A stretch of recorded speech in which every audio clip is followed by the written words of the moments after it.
मित्रों नमस्कार। आज हम बात करेंगे समाजवादी पार्टी और उनका पीडीए। हम बात करेंगे कि समाजवादी पार्टी के द्वारा जो पिछड़ा, दलित और अल्पसंख्यकों की भागीदारी की बात समाजवादी पार्टी के द्वारा उठाई जा रही है। तो मैं ये कहना चाह रहा हूँ कि पिछली बार चुनाव में समाजवादी पार्टी ने 8 मुस्लिम उम्मीदवार उतारे थे, लेकिन इस बार उन्होंने अल्पसंख्यकों को भागीदारी देते हुए 4 ही उम्मीदवार मैदान में उतारे। इससे समाजवादी पार्टी के द्वारा पहला जो अल्पसंख्यकों को भागीदारी देने की बात है वही ख़त्म हो जाती है, क्योंकि पिछली बार 8 प्रत्याशी उतारे गए थे मैदान में, इस बार 4 उतारे गए। दूसरी बात यह है कि अभी विधान परिषद में नेता प्रतिपक्ष लाल बिहारी यादव को बनाया गया है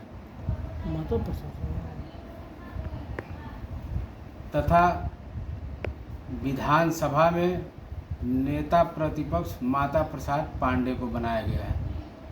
ये लोग समाजवादी पार्टी के द्वारा ये पीडीए को न्याय दिलाने के नाम पर अपनी ही जाति के एक विधायक को विधान परिषद में नेता प्रतिपक्ष बनाया गया है तथा विधानसभा में जिन ऊंची जाति का विरोध करते हैं और ये कहते हैं कि हमारे अधिकारों पर, हमारे संसाधनों पे ये ऊंची जाति के लोग शोषण किए हुए हैं, उन्हीं को ये नेता प्रतिपक्ष बनाए हुए हैं।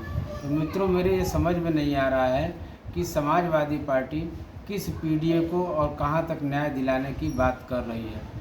फिर हम देख रहे हैं कि संसद में इन्होंने तमाम हल्ला मचा रहे हैं कि हमको न्याय चाहिए और जातिगत जनगणना चाहिए।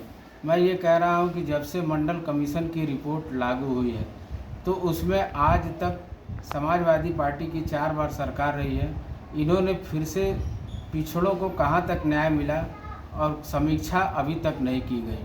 हमारा कहना यह है कि आप पिछड़ी जाति के आरक्षण में कोटा निर्धारित कर दीजिए और जिन जातियों ने अभी तक लाभ पाया है उनको उसमें से बाहर करके, और जो अभी तक सरकारी सेवाओं में लाभ नहीं पाए हैं उनको भी जो है इसमें कोटा निर्धारित करके देने का प्रयास किया जाए। परंतु वो ऐसा नहीं कर रहे हैं, सिर्फ वो दिखावे के लिए पीडीए चिल्ला रहे हैं, जबकि उनको पीडीए से कोई मतलब नहीं है। उनको एक वोटों के समीकरण साधने से मतलब है और सत्ता में बने रहने से मतलब है। इससे यह स्पष्ट होता है कि वो बात तो अल्पसंख्यक, दलित और पिछड़ों की करते हैं, लेकिन जब कुर्सी पर बैठाने की बात होती है तो या तो अपने घर परिवार के लोग दिखाई देते हैं, या स्वजातीय बंधु दिखाई देते हैं, या ऊंची जाति के लोग दिखाई देते हैं। इससे यह स्पष्ट होता है कि यह पीडीए को न्याय दिलाने की बात नहीं करते, बल्कि वो सत्ता में बैठे रहने की जुगत में लगाए रहते हैं कि कैसे हम अपने वोटों के समीकरण को साध सकें। तो मित्रों, हम ये कहना चाहते हैं कि समाजवादी पार्टी जो हमेशा पिछड़ों की बात करती है वह कहीं भी पिछड़ों का काम नहीं करती, क्योंकि आप देखे होंगे कि उनके सरकार में जब भी नियुक्तियां होती हैं तो उनमें 2-3 जिलों के ही ज़्यादा योग्य लोग नौकरी पाते हैं और पूरा उत्तर प्रदेश खाली रहता है। तो यहाँ तक कि पीसीएस के भी नियुक्ति में भारी घोटाला होता है। तो ये लोग सिर्फ एक जाति का ही लाभ खोजते हैं और पीडीए का वोट के रूप में परिवर्तित करके वोट लेने का काम करते हैं और सत्ता में आने के बाद सिर्फ और सिर्फ अपनी जाति का काम करते हैं।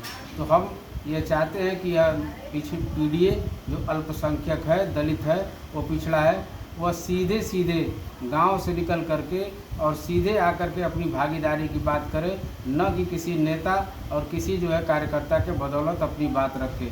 क्योंकि ये लोग ये बात करके पीडीए की वोट तो ले लेते हैं, लेकिन अपनी जाति और समुदाय के लोगों को सत्ता में बैठाने का काम करते हैं। इसमें आज के अंक में इतना ही। बहुत बहुत धन्यवाद।